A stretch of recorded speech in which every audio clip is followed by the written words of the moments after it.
ये है बाली की गुफा। जब वैज्ञानिकों को बाली की गुफा के संबंध में पता चला तो वैज्ञानिक अपनी पूरी टीम के साथ इस गुफा में उतरे। जब इस गुफा में छानबीन की गई, निरीक्षण किया गया, तो यहाँ पर ऐसे सबूत मिले जिससे इस बात की पुष्टि होती है कि ये गुफा कोई साधारण गुफा नहीं बल्कि रामायण काल की बाली की गुफा है। बाली और सुग्रीव दोनों भाई थे।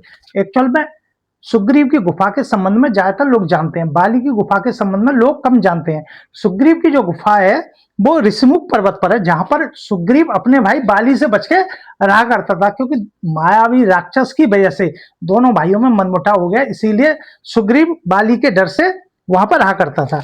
अब बात करते हैं हम बाली की गुफा के संबंध में। एक बार की बात है कि मायावी राक्षस, कौन मायावी राक्षस जो था, अपने शक्ति के बल में उसने बाली को युद्ध के लिए ललकारा, क्योंकि बाली भी कम नहीं था।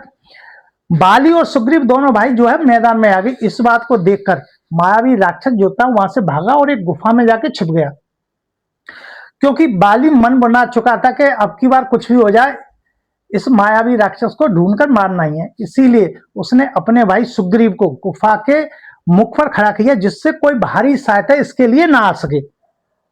काफी लंबे समय के युद्ध चलने के बाद जब बाली अंदर से बाहर नहीं आया तो सुग्रीव ने सोचा कि हो सकता है कि बाली की मृत्यु हुई, क्योंकि एक रक्त धारा, खून की धारा उस गुफा से निकल रही थी। तो सुग्रीव ने क्या किया, एक बहुत बड़ा पर्वत लिया और उस गुफा का मुख बंद कर दिया।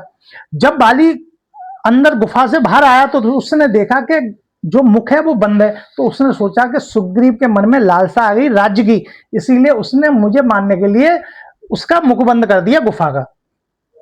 किसी भी तरीके से बाली वहां से निकल के बाहर आया और सुग्रीव से जा मिला और उसको बुरा भला कहा। इससे नाराज होकर सुग्रीव जो था ऋषिमुख पर्वत पर चला गया और वहीं पर वो रहता। वहीं पर उसकी एक गुफा है, सुग्रीव की गुफा।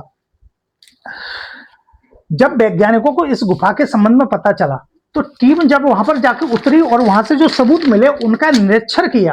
निरीक्षण करने के बाद वहां पर अवशेष जो मिले उसके आधार पर उनको पता चला कि अवशेष हजारों साल पुराने हैं। और जब गहन अध्ययन किया तो पता चला ये जो अवशेष मिले हैं वो उसी मायावी राक्षस के हैं जो कि बाली के द्वारा युद्ध में मारा गया था। अगर जानकारी आपको अच्छी लगी हो तो चैनल को सब्सक्राइब करें, लाइक करें। जय हिंद, जय भारत।